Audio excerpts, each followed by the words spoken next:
Arts College in Chennai City. Chennai College of Arts and Science. OMR Karapakam, Chennai. For more details, www.chennaiartscollege.com. Mega TV நேயர்களுக்கு வணக்கம். பெண்கள்.com நிகழ்ச்சியில் சுபகிரகம் பகுதியில் அனைவரையும் சந்திக்கிறதுல மிகவும் மகிழ்ச்சி. இன்றைக்கி நம்ம பார்க்க போகிறது என்ன அப்படின்னு பார்த்திங்கன்னா, ஆவணி மாதத்தினுடைய சிறப்புகள். ஆவணி மாதம் அப்படின்னாலே சிவபெருமானுக்கு ரொம்ப உகந்த மாதம். வைணவ திருத்தலங்கள்லேயும் ஆவணி மாதம் பவித்ர உற்சவம் நடக்கும். அதுவும் ரொம்ப ஒரு விசேஷமானது தான் வைணவ திருத்தலங்களில்.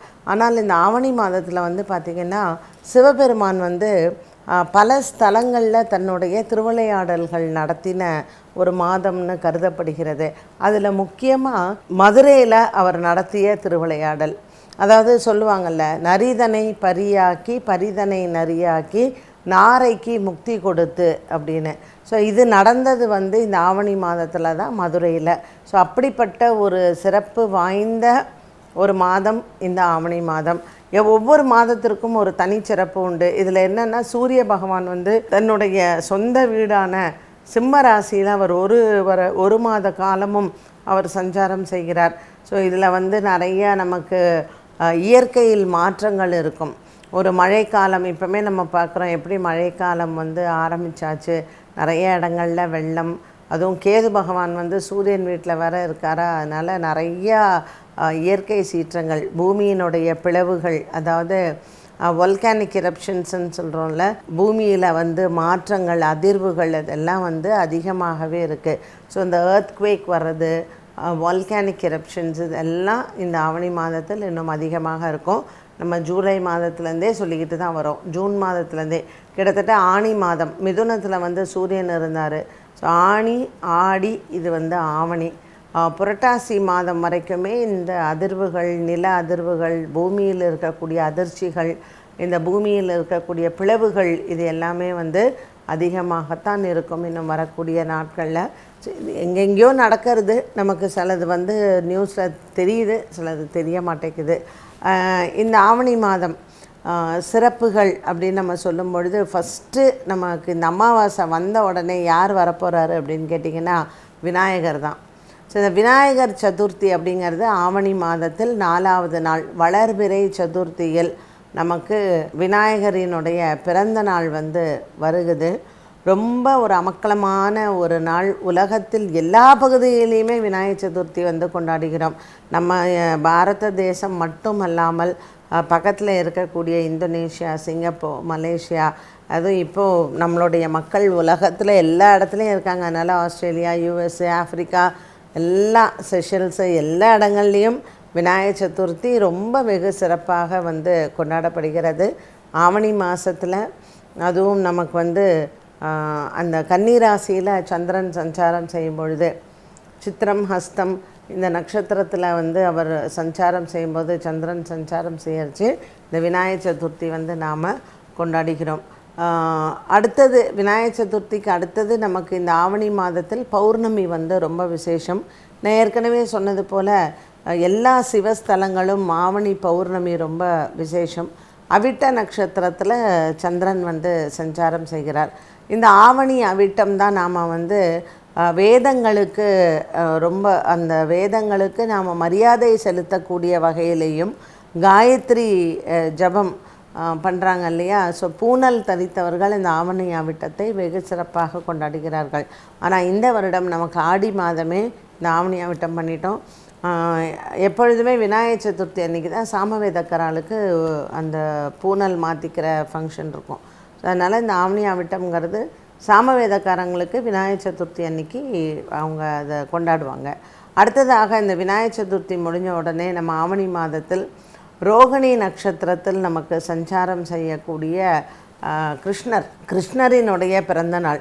முதல்ல விநாயகர் பிறக்கிறாரு. விநாயகர் பிறந்த உடனே அடுத்தது நம்ம கொண்டாடுறது கிருஷ்ண ஜெயந்தியை கொண்டாடுகிறோம். இந்த ஆவணி மாதத்தில் தான் எப்பொழுதுமே மகாலய பட்சம் அப்படிங்கிறது வரும். மகாலய பட்சம்னா என்ன? இந்த ஆவணி மாதத்தில் பௌர்ணமி வருது இல்லையா, ஆவணி ஆவிட்டம் முடிஞ்ச உடனே. ஸோ இந்த ஆவணி ஆவிட்டத்திற்கு நாள் தான் நம்ம என்ன இருக்கோம், திருவோணம் நட்சத்திரம். ஆவணி மாதத்தில் திருவோண நட்சத்திரம் தான் ஓணம் பண்டிகை அப்படின்னு கொண்டாடுறோம். இந்த ஓணம் பண்டிகை நம்ம தமிழ்நாட்டில் வந்து ரொம்ப பிரசித்தி கிடையாது. ஆனால் கேரள மாநிலத்தில் ஓணம் வந்து ரொம்ப சிறப்பாக கொண்டாடுறாங்க. ஓணம் பண்டிகை என்ன அப்படின்னு பார்க்கும் பொழுது மகாபலி சக்கரவர்த்திக்கு மகாவிஷ்ணு வந்து வரம் கொடுத்தார். ஏன்னா மகாபலி சக்கரவர்த்தி ரொம்ப தற்பெருமை வந்து ஜாஸ்தி, தான் தான் ரொம்ப தான தர்மங்களில் சிறந்தவன் அப்படின்னு சொல்லிட்டு. ஸோ மகாபலி சக்கரவர்த்தியினுடைய கர்வத்தை அடக்கிறதுக்கு பெருமாள் வந்து வாமனனாக வரார். ஒரு சின்ன பையனாக வாமனனாக அவர் வந்து வரார். மகாபலி சக்கரவர்த்திகிட்ட அவர் அன்னதானம் எல்லாம் பண்ணின்னு இருக்கார். ஸோ பெருமாள் வரார். வந்த உடனே கேட்குறார் மகாபலி சக்கரவர்த்திகிட்ட. மகாபலி சக்கரவர்த்தியினுடைய குரு சொல்கிறார், சுக்கராச்சாரியார், இந்த வந்திருக்கிற சிறுவனை நம்பாதே, அது மகாவிஷ்ணு அப்படின்னு சொல்கிறார். இருந்தாலும் மகாபலி சக்கரவர்த்தி அவரினுடைய குருவினுடைய பேச்சை வந்து கேட்கலை. பெருமாள் கேட்குறார், நான் என்ன கேட்டாலும் நீ கொடுப்பியான்னு. நீங்கள் என்ன கேட்டாலும் நான் கொடுக்குறேன் அப்படின்னு 3 அடி மண் கேட்டார். அந்த 3 அடி மண்ணை வந்து பெருமாள் மகாபலி சக்கரவர்த்தி என்ன நினச்சாரு, 3 அடி தானே எடுத்துன்னு போ அப்படிங்கிறார். ஸோ அளந்துக்கோ அப்படிங்கும் பொழுது 1 அடி பெருமாள் காலை வைக்கிறார். பூமி அளந்தாச்சு. அடுத்த அடி வானத்தை, அதாவது உலகளந்த பெருமாளாக இருக்கார் மகாபலி சக்கரவர்த்தி. 3வது அடி எங்கே நான் கேட்கும்போது தன்னுடைய திருமுடியை காமிக்கிறார். என்னுடைய சிரஸில் வந்து நீங்கள் 3வது அடியை நீங்கள் வச்சுக்கோங்க சுவாமிங்கும் பொழுது அவர் வைக்கும் பொழுது பூமிக்கு அடியில் அவர் போயிடுறார். அப்போது அவர் வந்து கேட்குறார். பூமிக்கு அடியில் போனோடனே நாகராஜா சர்ப்பம் வந்து இருக்குது, அது தலைமையில் அவர் கால் வச்சுன்றார் பெருமாள். அதனால் மகாபலி சக்கரவர்த்தி பூமிக்குள்ளே போய்டுறார், நாகலோகத்துக்கு போய்டுறார். அப்போது அவர் வந்து வரம் கேட்கும் பொழுது அவர் சொல்கிறார், ஆவணி மாதத்தில் திருவோண நட்சத்திரத்தில் நான் உனக்கு காட்சி தரேன், நீ வந்து அப்போ பூமியிலிருந்து நீ வா அப்படின்னு. அப்போ மகாபலி சக்கரவர்த்தி, என்னுடைய நாட்டு மக்களையும் நான் அன்றைய நாளில் நான் போய் தரிசனம் பண்ணிட்டு வரேன், அவங்கள எல்லாரையும் நான் பார்த்துட்டு வரேன்னு. அதனால் இன்றைக்கும் கேரள மாநிலத்தில் வந்து பார்த்திங்கன்னா மகாபலி சக்கரவர்த்தி தன் நாட்டு மக்களை பார்க்க திருவோணம் அன்னைக்கு வராங்கன்ட்டு தான் அவங்க எல்லாமே அந்த பூவெல்லாம் போட்டு. ஸோ நமக்கு வந்து ஒரு சீசனல் சேஞ்சு. இவ்வளோ நாள் காற்று காலம் இருக்குது, அதுக்கு அடுத்தது நமக்கு மழைக்காலம் வருது.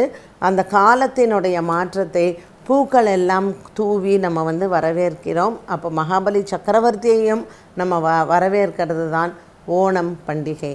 அந்த தென்னம்பாளையெல்லாம் வச்சு நல்ல பூக்கள் எல்லாம் பூத்து அது நமக்கு கண்ணுக்கே ஒரு பெரிய விருந்தாக இருக்கும். ஸோ எல்லா வீடுகள்லேயுமே மகாபலி சக்கரவர்த்தி வரார் அப்படின்னு பூக்கோலம் போட்டு வரவேற்கிறாங்க. அடுத்தது அந்த திருவோணத்துக்கு அப்புறம் நம்ம வந்து பார்க்குறது வந்து பார்த்திங்கன்னா ஆவணி அவிட்டம். இந்த வருடம் நம்ம முன்னதாகவே கொண்டாடிட்டோம்.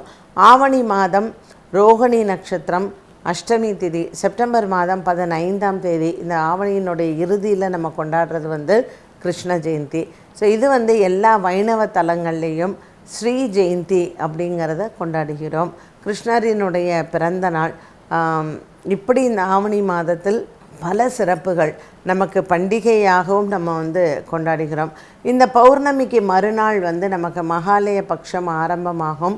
இந்த மகாலய பட்சத்தில் வந்து பார்த்திங்கன்னா அந்த 15 நாட்கள் முடியறது இல்லையா, அமாவாசை பௌர்ணமியில் ஆரம்பிக்கிறது. அடுத்ததுக்கப்புறம் வந்து பார்த்தோன்னா நமக்கு புரட்டாசி மாதம் பிறந்துடும். அந்த புரட்டாசி மாதம் பிறந்து அந்த அமாவாசையோடு நமக்கு நவராத்திரியினுடைய தொடக்கம் வந்துடுது. ஸோ இந்த நவராத்திரி தொடக்கம் வந்து புரட்டாசி மாதம் வருது. செப்டம்பர் மாதம் 22ஆம் தேதி நமக்கு நவராத்திரி தொடங்குது. அதனால் இந்த மகாலய பட்சம் 8ஆம் தேதி நமக்கு ஆரம்பிக்குது. செப்டம்பர் 7 வந்து நமக்கு பௌர்ணமி திதி வருது. 8ஆம் தேதி வந்து நமக்கு மகாலய பட்சம். ஸோ 8ஆம் தேதியிலிருந்து 15 நாட்கள் செப்டம்பர் மாதம் 22ஆம் தேதி வரைக்கும் நமக்கு இந்த மகாலய பட்ச காலமாக இருக்குது. இப்படிப்பட்ட ஒரு அற்புதமான ஆவணி மாதத்தில் நாம் சொல்லியிருக்கக்கூடிய அனைத்து விஷயங்களையும் நம்ம பார்த்து விநாயகர், கிருஷ்ணர், இந்த மகாபலி சக்கரவர்த்தியினுடைய வருகை மற்றும் மதுரையில் சென்று சொக்கநாதரையும் தரிசனம் செய்து இந்த ஆவணி மாதத்தில் நிறைய இடங்களை வந்து பவித்ர உற்சவம்னு வந்து நடக்கும். ஸோ பவித்ர உற்சவத்தில் கடந்துட்டு அந்த பவித்ர உற்சவத்தில் எப்படி சுவாமி வந்து இந்த கோவில் எல்லாத்தையும் அவங்க வந்து சுத்தம் பண்ணுறாங்க, பவித்திரமாறுதோ, நாமளும் அதே போல் நம்மளுடைய மனசில் இருக்கக்கூடிய அழுக்கெல்லாம் போயிட்டு நம்மளுடைய சரீர சுத்தம் மற்றும் மன சுத்தம் வந்து ஏற்படும். இப்படிப்பட்ட ஒரு அருமையான ஆவணி மாதத்தில் எதையுமே நீங்களும் மிஸ் பண்ணாதீங்க. ஆலயங்களுக்கு சென்று வழிபாடுகளை செய்து இறைவனின் அருளை பெறலாம். என்ன நேயர்களே, இன்றைய பெண்கள்.com நிகழ்ச்சியில் சுபகிரகம் பகுதியில் ஆவணி மாதத்தினுடைய சிறப்புகளை பார்த்தோம். மீண்டும் சந்திக்கும் வரை நன்றி, வணக்கம். Best Arts College in Chennai City. Chennai College of Arts and Science. OMR Karpakkam, Chennai. For more details, www.chennaiartscollege.com.